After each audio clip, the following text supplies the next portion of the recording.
Well, good morning. I'm Martin Tyner with Enoch Wildlife Rescue, and we have a friend with us today. Not only Belle the Harris Hawk, but we have Tiffany, which is one of our volunteers and one of our critical staff members, and of course my beautiful wife Susan as well.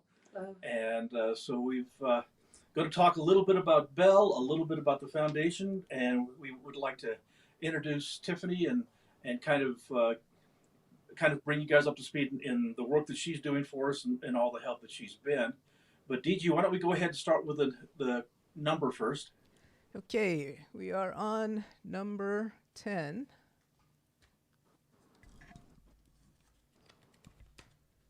So, number 10, and we have a question from Deborah. Are A you question ready? from Deborah. Okay, Deborah asks, thanks to Enoch Wildlife Rescue, I read Martin's book and enjoyed it very much. How is the progress going with the new property building? Sincerely, Dr. Deb. Dr. Deb, things are going very, very well. I'm glad you enjoyed my book.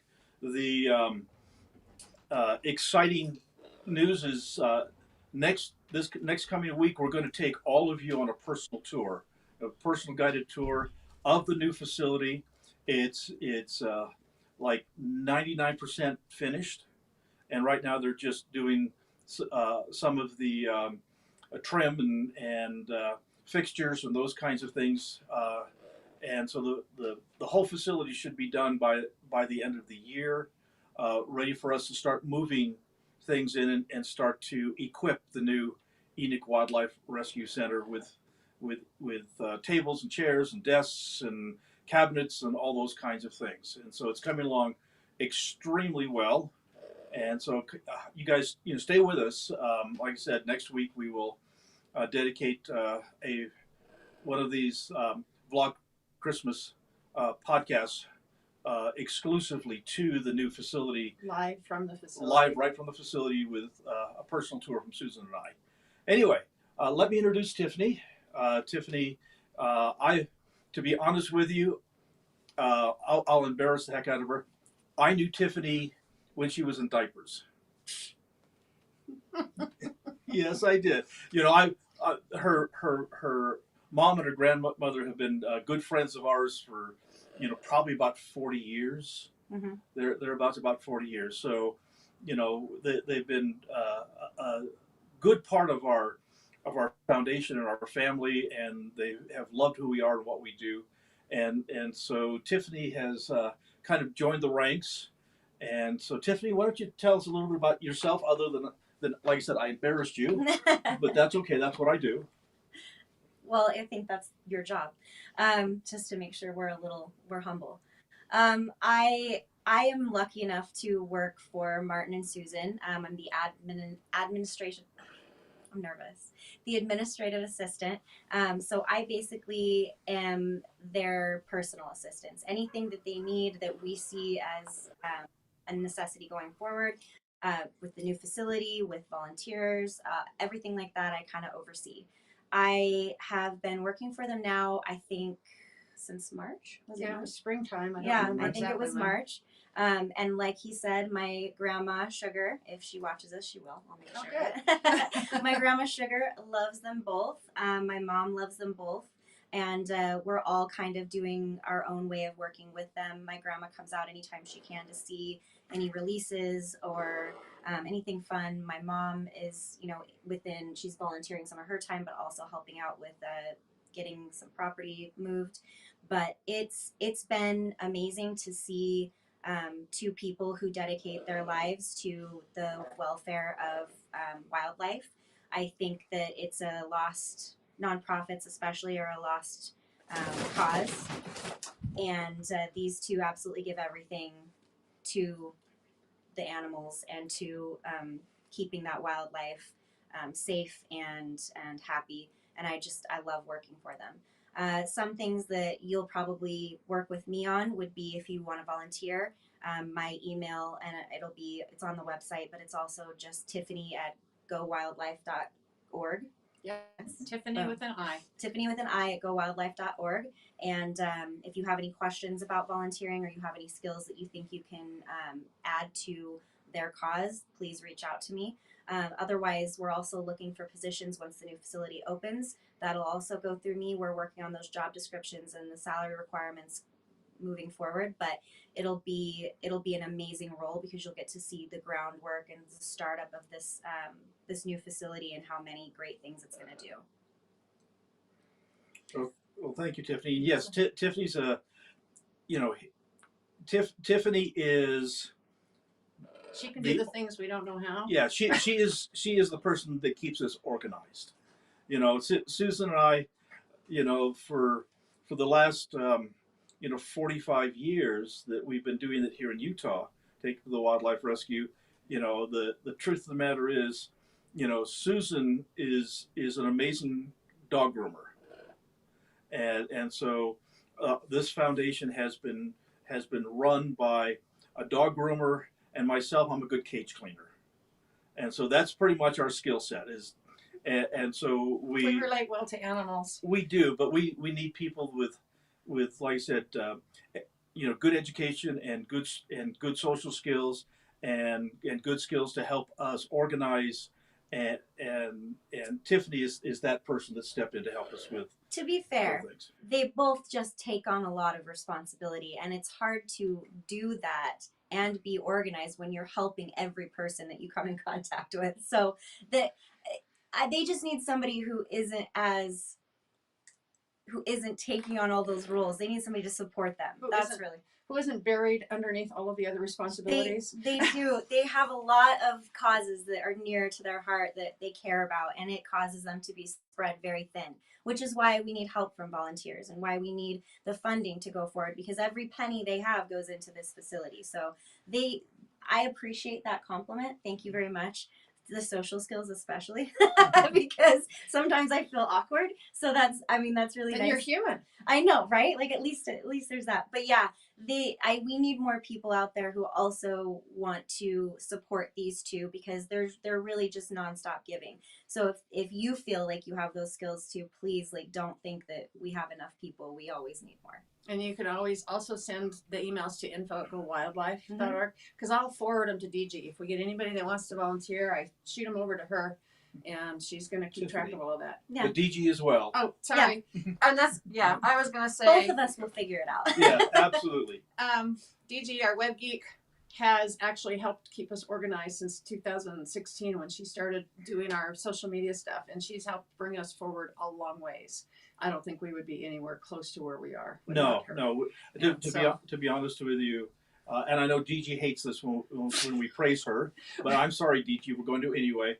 But without DG, to be honest with you, we would not now be finishing up the build on a new wildlife rescue center, because DG has done so much to not only promote who we are and what we do, but to help keep us organized and keep us going. And so, we need more people like DG and like Tiffany to step up. And it's like the contractor that we're using right now. It took me a few years to find a contractor that I could work with. And it's not that we were asking for anything difficult. It's just that we were not a priority to most of the contractors.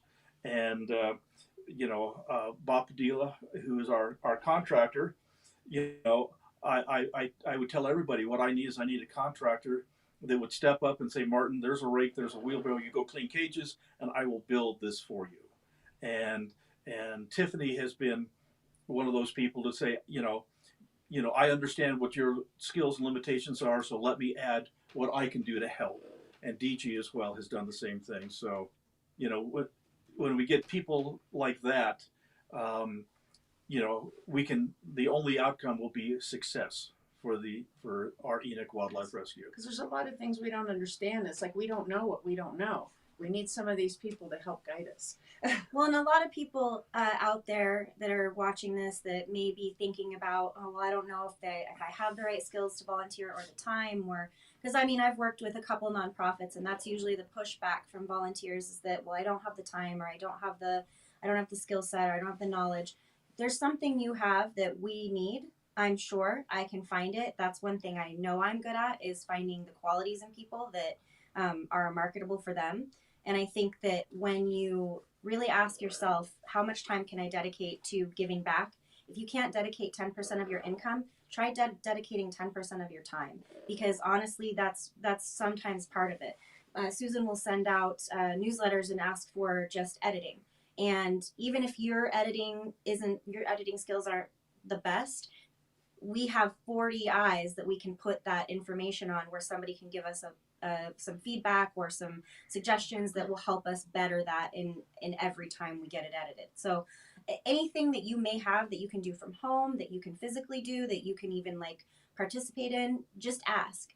Hey, do you need help with this, or do you need help with that? And I'll keep a record of your information. I'll always keep you informed of the opportunities, because you never know if we might need a little baby bird one day to be taken care of, and I mean, there's training involved, but like it is something that, or like a transport of an animal, or We're going to need a big transport team. If people during the summer and spring. Yeah, when we have babies, and we get calls from all over the state, so it would be fine to have people up in way at the northern end of the Salt state Lake. say, hey, I can get something from way at the northern end to Salt Lake. If somebody else from Mesquite. Salt Lake can get it down to Nephi, and Yeah. we could have a team shuttle or whatever people are able to do. Because Martin, where are the other wildlife rescues? Well, right now we've lost the Ogden rescue. There is one person in Mapleton that is doing basically just raptors. Does not do any of the small animals, and so at least along the I-15 corridor right now, we are pretty much at this moment the last federally licensed wildlife rescue facility, from what I understand, from like the Boise, Idaho, all the way to Los Angeles. So there's very, very few of us left. The problem is that we do not receive a nickel of state or federal funding, and most people that have been doing wildlife rescue have been doing it like Susan and I. They've been doing it their whole lives. Their whole lives have been dedicated to it. And when you get old, like Susan and I are getting older, We're just a little over the hill. I'm glad you said older and not old. Thank you. Well, because I remember Susan's not old; she's beautiful, but I'm old. But as that occurs, it gets to the point where you say, I just can't do this anymore. The demands are so high. We really get little to no support, and then they just say, well, I can't. We just need to stop. Mm-hmm. And with our foundation, with Susan and I, we decided it was incredibly important to go a different direction and not just retire. Yeah, it's not an option to stop when you're the only one. So our we've been pushing incredibly hard for many years now, especially the last 3 years, to build a world-class wildlife rescue facility. Enoch, the community that we live in here, Enoch has stepped up, and the people of Enoch and the mayor and the city manager and the city council have all stepped up. Amazing. And they said, what can we do to help? And so they offered us a small piece of property, just a few miles north of us here. Close enough I could ride my bicycle, basically. Right next door to the dog. Right next door to the animal shelter. Shelter. Right next door to the dog park. But they leased us this small piece of property for $1 a year for the next 100 years, with the rights to renew the lease at that cost twice. And so we've got this property Way beyond us. way beyond the life of Susan and I. And so succession is important. it is, and so all of you have stepped up to help support the building of the new facility, and like I said, we've volunteers and gifts and friendships, and so we've got this brand new facility. We're secure on the property. We're secure with the new facility, and right now we're looking to sell our previous piece of property, take all of that money, put it into a trust fund, and the purpose for the trust fund is to never touch the principal of that money, just leave it in an investment situation, but it will build interest, and that we will be able to run the day in and day out activities of Enoch Wildlife Rescue off the interest, which basically means that Enoch Wildlife Rescue will go into perpetuity. It will go forever, and so there, no matter what else happens, there will be a wildlife rescue center in the state of Utah. You're in Enoch. Yeah. It's absolutely necessary, and I think that when you're immersed in how often these two are called, how many calls a day do you get for animals that need? Martin gets most of the calls. Yeah, I get most of it. It depends on the time of year, but a dozen calls a day is kind of normal. Yeah. So right, depends on the time of year. When it comes to spring, I think at one point you had 6 animals in here that you were taking care of at the same time. And that was just in the kitchen. She was getting up, just so that you understand, I don't think that they ever tell their story because they're so humble, but she was getting up all hours of the night to feed these little animals that were called in from other people across the state. Sometimes they go pick them up, sometimes they can't because we already have too many. But these are areas where we need the assistance, physical assistance. We need somebody to be able to help transport or help care for the animals or whatever. But Susan will get up all night and feed these little baby animals. Some of them survive, some of them don't. But it's not for lack of effort. And I think when you realize the amount of time that takes for these two to put in, it really puts things in perspective of a lot of nonprofits, and this is just from my experience, they're run by people who don't necessarily dedicate the time to the cause that they're working for. This is not the case. These two don't ask for help. They don't, they just dedicate all of their effort, all of their energy, all of their time, and they deserve a retirement. They deserve people to come in and help them and give them some time with each other. And I think that that's kind of what I'm imploring people for when we're talking about volunteers and things like that, or even funding, because Martin barely takes a salary at all. And I know this. So these are things that we need to help them with for 2 people that are actually doing something good to benefit the environment, benefit animals, benefit other people. That's the kind of nonprofit you should support. Well, I appreciate that. And like I said, the need is great. Somebody's got to take care of these critters. Mm-hmm. And in our situation, that is Susan and I. We in 45 years that we've been here in Utah. Now I've been caring for sick, injured, and orphan wildlife for 57 years or something like that. But we've been here in Utah for 45 years, and we have in 45 years we have never turned away a sick, injured, or orphaned animal.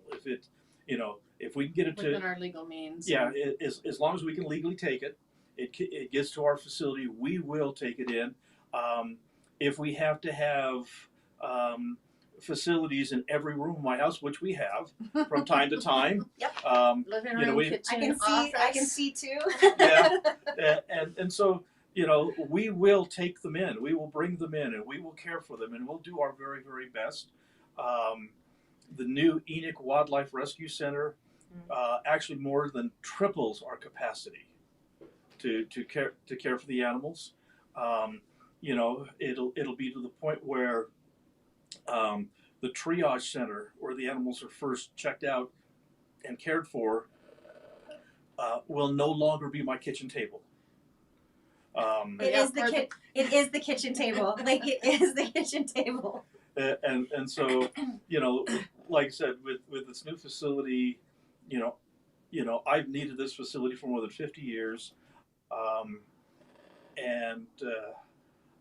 Every time I go over to the new facility as it's being built, it is shocking to see it, this lifelong dream to come true, and it's all of it is because of you guys, because of your love and your care, and your determination to help Susan and I build this new facility. So it is, there's no way to thank you guys enough for all of your kindness. I know yesterday was my birthday, and yep, it was my birthday yesterday.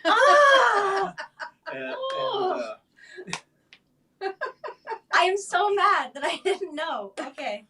So you guys sent us dozens and dozens of birthday wishes and donations, which we are so grateful as gifts. And so, in fact, did you say that we're up over like 1,800 yesterday? yeah, I think now we're this Vlogmas the donations coming in. for this fundraiser that we're doing, we're over $1,800 in gifts. We have a wish list on our website, and to help stock the new Enoch Wildlife Rescue. And you guys are coming through. We've already got a desk. I think it was a desk that yeah, we came. got a You desk. put it in the shed for now, and Oh my gosh. and we got an office chair, really nice one. Beautiful. It's in You our just put those spare up there, room. didn't you? No, they're just in No, boxes I mean like here. the office chair on the Yeah. wish Oh list. yeah, we just barely put it on Just the wish barely list, put it and on. everybody started shipping stuff to us. So, Thank you. So again, I like need to add to it. I said, 3/4 of my home is dedicated to the foundation, and so our guest room is being stacked up with gifts from all Boxes. of you. And then soon as we get the go ahead from our contractor, then we'll start moving everything into the Enoch Wildlife Rescue, and we'll start opening the boxes and start. We'll have Tiffany and a few volunteers. We'll just get in there and start opening stuff. They'll have to assemble stuff. So, and Hey. you will need some No, volunteers. I'll volunteer. Like, I'll try. I'll do my best. If it's from IKEA, I don't think I can handle it. So yes, like I said, we're so incredibly grateful for everything that everybody has done, and that's why we're doing this Vlogmas, is just kind of our personal thank you to all of you. I know we've been getting a lot of requests to spend more time live on air to visit with you folks, and so that's kind of what we decided that we would do. We would meet this challenge and do a live video podcast every day from December 1st through the 24th. And so It's a lot of dedication. we love you guys and appreciate it. And DG, do we have any questions out there? Yes, Cat Toes. Hello from Long Beach, California. I am so interested in learning more about wildlife rehabilitation. I currently volunteer at a wetlands and wildlife care center in Huntington Beach. I love Huntington Beach. I grew up in Simi Valley, but when I was a teenager, in my late teens, we would go down to Huntington Beach, and we would surf and we would scuba dive, and so I know the Huntington Beach area really, really well, and I remember Huntington Beach when it was just a little tiny coastal village almost, but it's obviously not anymore. But so thank you, and you're doing the right thing. If you live in another part of the country, another part of the world, please seek out your local, wildlife rescue, pet rescue, those kinds of facilities, and because every one of them, just like us, needs all the help we can get. They're very labor intensive. A lot of times it's not easy to find those places because they don't spend a lot of time advertising. So of course, that's not where their efforts are focused. So you have to dig deep and you have to ask questions. The best places to ask questions are your local animal shelters. First and foremost, they will know of any areas to volunteer on animal welfare, but of course anything else, anything you can volunteer your time to is always beneficial somewhere. But it is hard to find those. Don't give up. I know it's we all do internet searches and think that that's going to be sufficient, but you're going to have to do some legwork. But once you find a place that needs your effort and needs your help, it's very rewarding. I always say, it's kind of a thankless job doing nonprofit volunteers or volunteering or anything like that, because you don't really hear the thanks always, especially if it's animal welfare. But the matter of it is you're still helping benefit a living being or a facility that deserves the help or something like that. So you just got to truck through it. Give yourself like a month of time where you dedicate some point of hours every week and move forward from that, and then see how you feel after a month, because that's where you're going to see the biggest impact of your efforts, and you're going to feel the benefit there.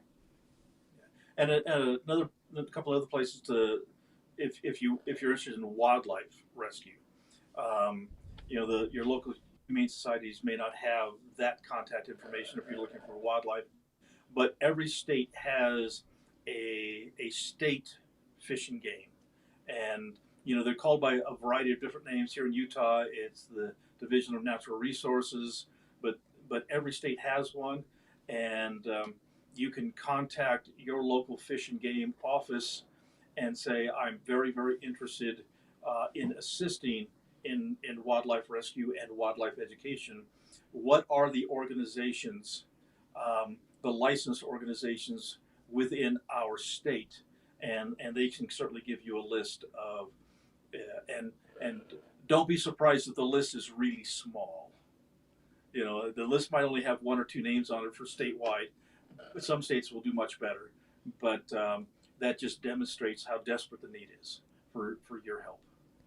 So we've got a comment from Terry Martins, who, by the way, donated, I think it was $50, which took us over $2,000 on our Vlogmas fundraiser.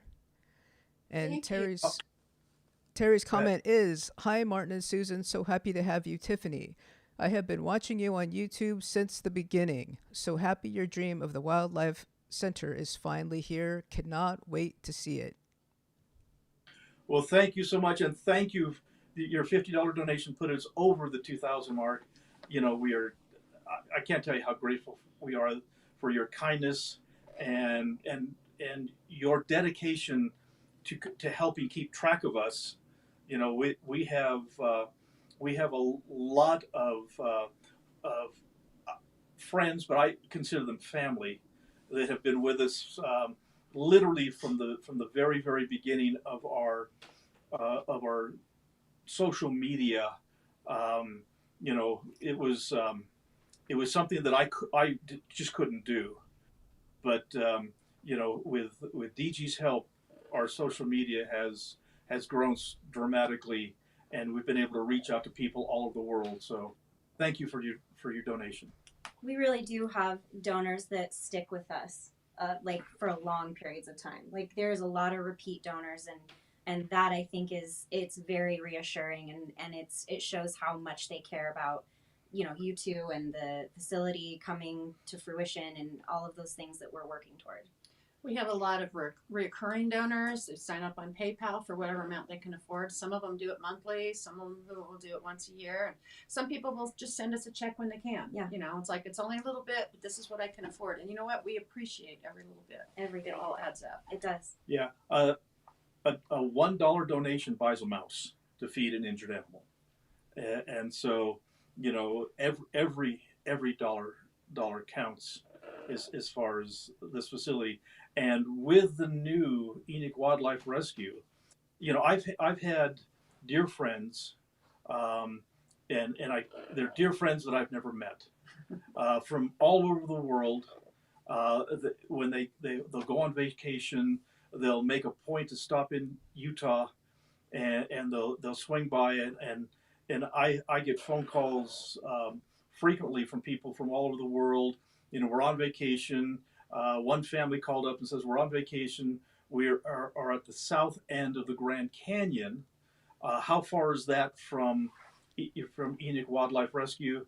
And I says, that's about a 5-6 hour drive to get from the south end of the Grand Canyon to us. And the father was very, very kind. He says, that's kind of the opposite direction. That's a long ways away. We really would love to come see you, but maybe next time we have a vacation, we can be a little more organized and come visit you. And I said, oh no, that's fine. That's perfectly okay. I certainly understand.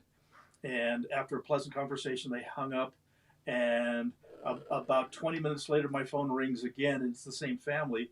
And they said, the kids are not going to let us leave unless we come and see Bud the Eagle. Wasn't Mom and Dad veterinarians? Yeah, Mom and Dad were veterinarians. And they had kids, and they're from back east, weren't they? And yeah. They flew into Phoenix, and anyhow, so yeah, long ways out of their way.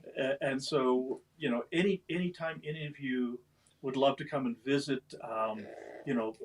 my living room has always been open to our friends. And now that we have the new facility being built, we'll have a much nicer place for everyone to come and visit and see the critters. And one of the big things with the new facility, we have 2 eagle flight chambers, and these flight chambers are 20 feet wide. Huge. And they're 100 feet long. And this is where eagles will have an opportunity to exercise before they're released to the wild. But we have purposely set up an observation deck right there. So when you come into our reception area for the public, you'll be able to kind of walk around behind a wall that kind of keeps it quiet. And you'll be able to stand in front of these big picture windows and be able to look into the flight chamber and see the eagles and to be able to watch them without disturbance, be able to watch them exercise and heal. And so that's going to be a real asset for everyone to have an opportunity to do that. Martin always has, especially with how many animals they take in to rehabilitate, there's always options to see releases. There's always options to just watch him fly. He takes Striker to go fly in the mornings down by Parowan Gap. And there's always opportunities to kind of see that happen. And I don't think you really get the full breadth of these animals until you get to witness them live. And so any of those opportunities, if you're interested in that, you can email the info@gowildlife.org, or you can email me, again, Tiffany, Tiffani, at gowildlife.org. And I will keep that information in front of whenever they're going to be doing it. So I'll let you know when that happens. And if you want to observe, those are really fun to do. We got to release some barn owls. Yes. Yes. They're scary, by the way.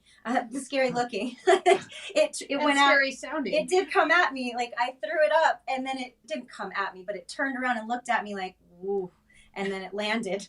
It didn't even fly. It just landed firmly on its 2 legs. But it, they went out, and there's a barn out there for them to live in, and they were very happy. There's a lot of mice. But it was pretty amazing. They came to you babies, right? Yeah. Like barely any feathers. Yeah, again, we don't do just injured wildlife or sick. We at the springtime we get a lot of orphans. Yeah. That we have to raise, and again, the orphans take a huge amount of time. Multiple feedings around the clock, and again, as we continue, yes, both of us do that. Yeah, we're looking forward to having some help with that. Yeah, and so for all of you out there, there will be, as this new facility is organized and running better, we will need volunteers. In fact, I told Susan we need to put a couch in the visitor center portion of the facility, so that we can have volunteers that can basically dedicate themselves to sleeping overnight in the facility. So a pull-out couch. So they can get up, 3-4 times a night and hand feed the orphans that we're caring for. Yeah. And so that that'll be for a lot of people, if you don't have to do that 24 hours a day, 7 days a week for month after month after month, if you only have to be on a schedule and do that once a month or once a week or those kinds of things, it's a lot of fun. Yeah, especially to have, if you have young kids, not to help necessarily, but to watch, so that they understand the care involved in a wild animal or even an animal in general. I think that's really beneficial for just the education piece. And basically, the couch in our new clinic and reception area, the reception area is going to be like our living room, sort of, except a little bit bigger. We need a couch and a recliner in there, right? We can sit down and visit with people that come visit instead of here at the house. And it gives them a place to sleep. Yeah. If they're going to spend the night and take care of things. So yeah, it's going to be a wonderful If anybody facility. local has a really good quality used recliner or couch that they're going to get rid of, think of us. Yeah. DG, any other questions? Yes, Chad Weaver says, is Martin's left arm considerably stronger than his right due to always holding his birds? I'm thinking arm wrestling might be a way to raise money for the foundation.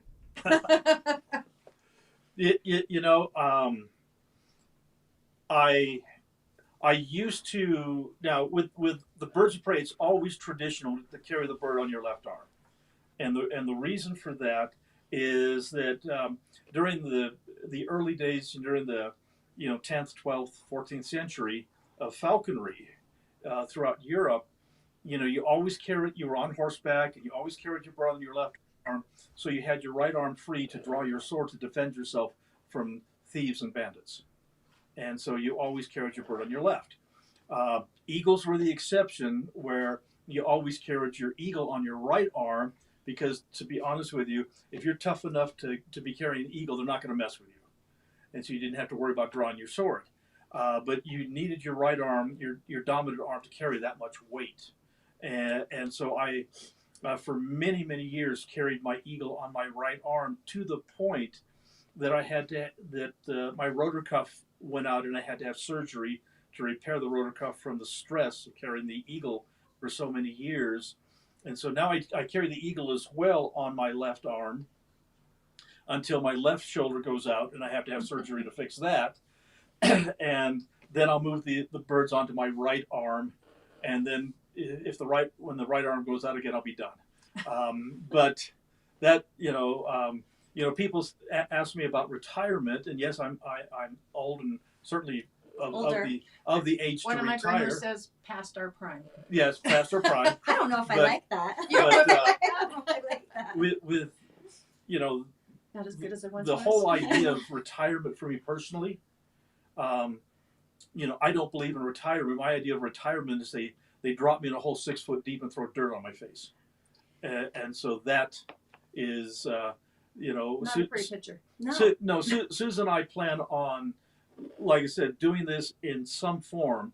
We will have to have We'll young help people. and we'll volunteer. We so. will be looking for an actual position to shadow Martin, and we will have about 2 to 3 open positions for that type of role. So if you know anyone, if they're looking to move to the area, if they're thinking about moving, if this is their passion, we are happy to have a online interview, or just have a conversation, or have them come visit and take a look at everything, because that is the most important thing we're trying to do right now, is find someone to be a shadow to Martin and learn what he does. Because if you haven't read his book, you can always purchase it on the website, but it's a lot of knowledge that he's gone through over the years, that he's learned, that he's perfected, and I think that he is a great asset to the next person to take on this facility and keep it going.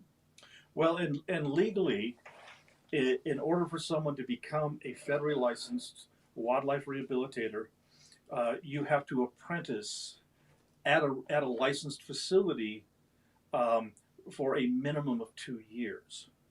And that, again, is one of the drawbacks, because there are fewer and fewer facilities like this left in the country. Mm-hmm. And so there are fewer and fewer opportunities for people to get the legal requirements so that they can become a federally licensed wildlife rehabilitator.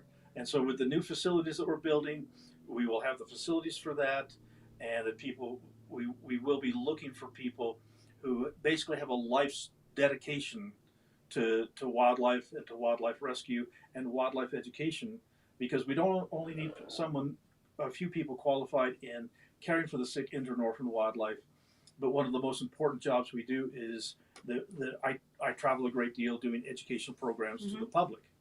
And so we will need educators who are qualified to handle, native wildlife like this, and to be able to go into schools and scout programs and community events and educate the public. So there's a lot of help that we're going to need over the next few years. We're looking at the education piece, because the more we can educate people, and I mean, Martin says it in his book, but like the more we can educate people, the better options we're going to have. We don't look at other wildlife facilities and think that's competition. We think, oh, thank God, you know what I mean? Another facility to kind of take some of this big, huge not burden, but like responsibility off of, at least some of it off their plate. So the education piece is critical for this continuing on and being something that isn't going to disappear, because it's scary to think that this isn't going to be a priority. And if anything were to happen to this facility and it was gone, I mean, look at that, then we'd have nothing across 3 states, at least. And that's just going to continue to build if we don't have the education there.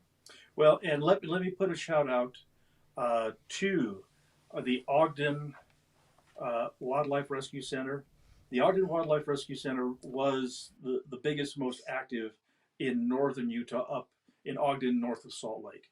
And they ended up in a situation where they lost their facilities. They're trying desperately to get a new facility built, and they are raising money for just like we are. They're raising money for their facility. Uh, Anyone, please, up in the northern Utah, the Ogden area, North Salt Lake, those kinds of things, please step up and help these folks, because it's an additional burden to our organization. For Susan and I have to drive up to northern Utah and pick up squirrels, Or release them. or have to take them back and release them, because Yep. we have to release them in their habitat. For us to take in the animals that Ogden was doing, we need them there. We need their help, and the facility in Mapleton and One in Price. the one in Price, yes, there's like Just a I said, few. just a few. There's very few, but all of these facilities serve a critical purpose to help support. I know I had some people up north that were saying, we would love to come down and move to southern Utah and help you. And I said, that would be wonderful. We would love that. But you live up in the Salt Lake area? And they says, yes. And I says, They we need help need there. wildlife rescue facilities in Salt Lake. Mhm. We need rescue facilities in eastern Utah. Right now in Nevada, from what I understand, there are no wildlife rescue facilities in the entire state. DG's trying to tell us something, Martin. Yes, he It's is. time to move on. Okay, time to move on. Time Okay, to sorry. wrap it up and end today. Yep. Time to wrap it up. Okay, I guess we need to talk about. Just Is that the mention share the Subaru? love. Yeah, Yep, that's our. we've been Subaru. on for already 43 minutes. Yes. Well, anyway, thank you, everyone. A reminder to everybody.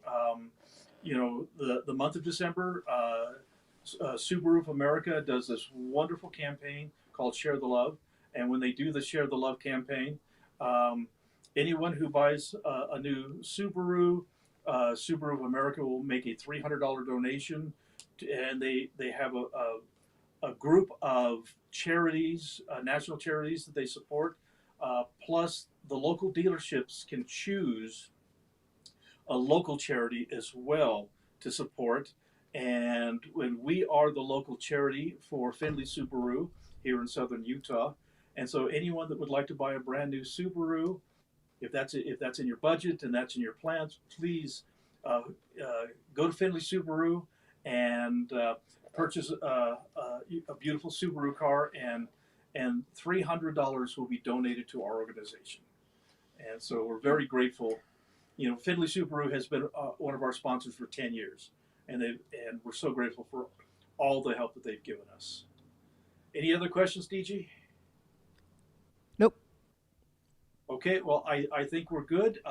Thank you, Tiffany, for joining us today, and we'll talk to you soon. I think we're done.